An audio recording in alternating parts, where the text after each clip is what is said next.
the ongoing civil war began in 2011, more than 1 million Syrians have been killed or injured.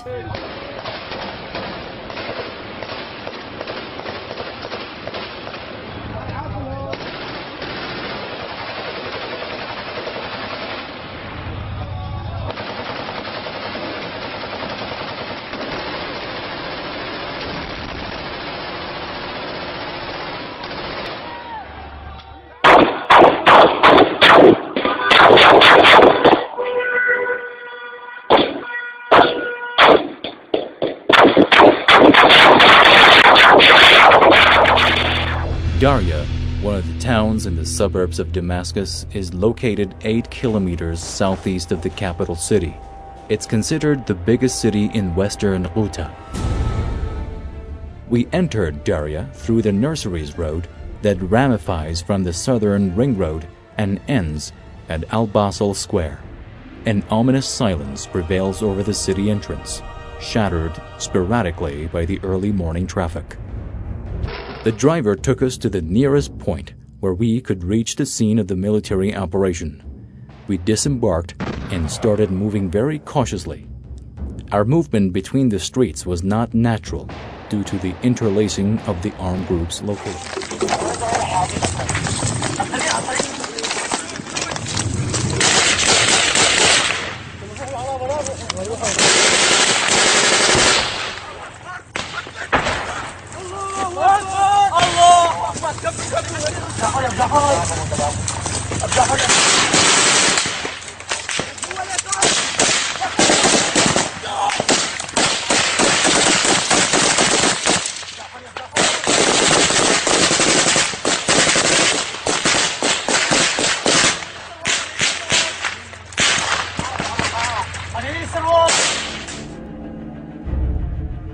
Aleppo, the economic capital of Syria, has a geographic strategic location that stretches to the Turkish borders.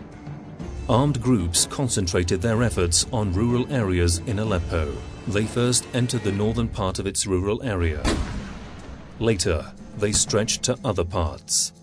After they succeeded in controlling some border crossing points with Turkey, where they got access to both the eastern highway that leads to Al-Raqqa province and the southern rural area leading to Salamiya Road, they declared an Islamic emirate, just as the Al-Nusra Front had proclaimed several times before. The plan of the armed group began from the east, where they managed to surround factories belonging to the Ministry of Defense, in addition to the Scientific Research Center. Their goal was to reach Aleppo International Airport and to force local inhabitants to leave the area. The Al-Nusra Front believed that Aleppo had fallen into its hands. The decision was taken. A comprehensive military operation in the southern part of rural Aleppo, with the goals of creating a safe area surrounding Aleppo International Airport and dominating the strategic highway that leads to Al-Raqqa province, plus cutting off all logistic roads to the armed groups and opening up new supply routes for the Syrian army from Hama province. Strategically, the Syrian army surrounded Aleppo from east and west. In other words, ever since this operation, this important city has been off the military equations and has boosted the morale of the areas. Allahu Akbar! Allahu Akbar! Allahu Akbar! الله أكبر يا رب دخيلك يا الله سقوط صاروخ سكود على معارة الأرطيق الله أكبر الله ينتقم منا لا ينتقم منا الأم الحرام الله أكبر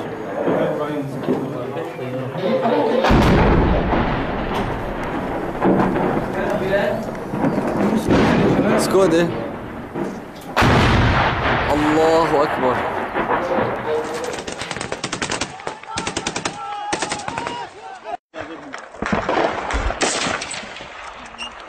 الله أكبر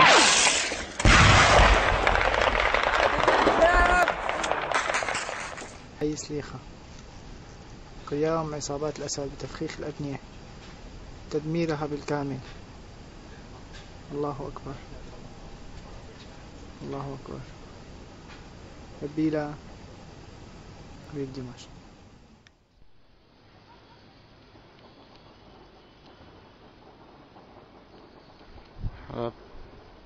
Frightening developments out of Syria at this hour. We are hearing reports that the regime has begun moving chemical weapons. A senior defense official quoted as saying the activity started in just the last few days. And seconds ago, a strong warning directly from the White House. Earlier today, Secretary of State Clinton publicly warned Bashar Assad's regime not to use chemical weapons on their own people, or the United States will be forced to act. This comes after a weekend of terrible violence in Syria. This is video we received on Saturday. Small towns being bombarded by government mortars and missiles, sending innocent families, women and small children once again running for their lives. A short time ago, the United Nations announced it is withdrawing all non-essential personnel from that country as the possible threat of chemical warfare now looms. Look at these families. Look at this.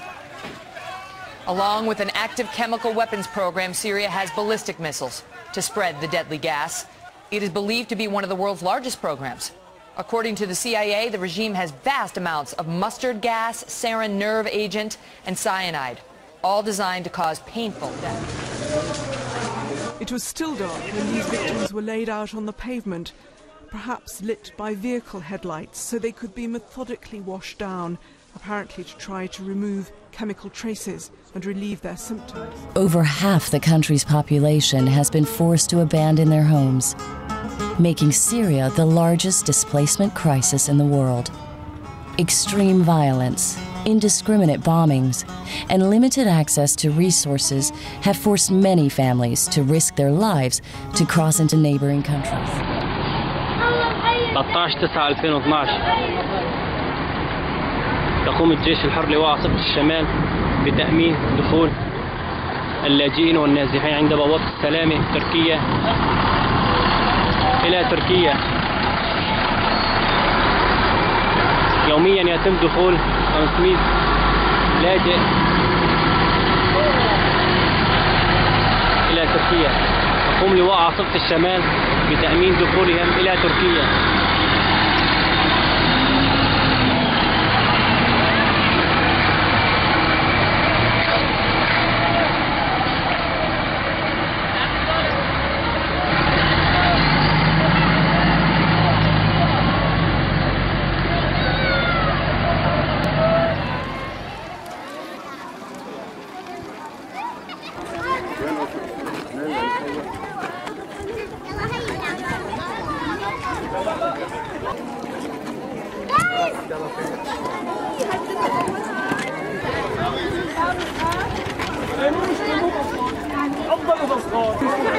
دويرة عملوا دويرة هون عملوا دويرة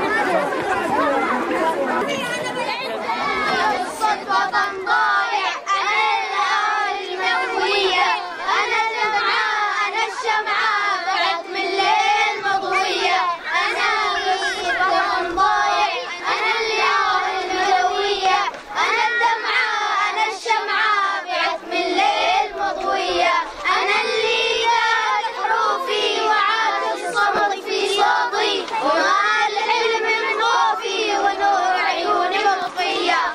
كل يوم براميل كون بس هلا صرنا قريب الجمعة وشوي ما عاد في براميل، اما من الاول كان في براميل وهلا لحد الان في حصار وهلا مفات مساعدات. شفت الاطفال وشفت الاولاد كله اللي عليه بده ياكل، ما في حدا يعني شيء، يعني حالتنا سيئه كثير كثير. شو الوضع بدارية بحكي سنين؟ في محلات، في مشافي، في مي شرب، احكي لنا عن الوضع. والله لا في مي للشرب، ما ضل، ولا في مشافي، وحتى اذا في مشافي ما في يعني دواء انك تعالج المريض، ما في دواء، ما في شيء. يعني اذا اعطوك دواء عم يعطوك اياه خاصه مدته من 3 سنين، يعني خلي لربك كثير، يعني الحاله سيئه كثير والله، وضعنا صعب كثير والله، وان شاء الله الله هيك يرجع علينا. لهلا بدهم يدخلوا مساعدات بس النظام ما عم يخليهم، او والله عم يقولوا هن بده يدخلوا لنا مساعدات بس لهلا لسه ما دخل شيء، ويعني ان شاء الله بتمنى انه الله هيك يا رب يهديهم كلهم يا رب، الله يهدي هدول وهدول، وانه هالاطفال هيك تعيش بسلام وامان، وهذا اللي بدنا اياه بس، والله يفرجها علينا يا رب، وشكرا كثير لكم. ليش مفوتوا لكم مساعدات؟ لأنه ما في مدنية بدارية. نحن شو عم نساوي هون؟ عايشين على أكل المطبخ، على الشوربة، على أساس شوربة بحطوا مع الحل فيها ثلاث رزات. عايشين من قلة الماء.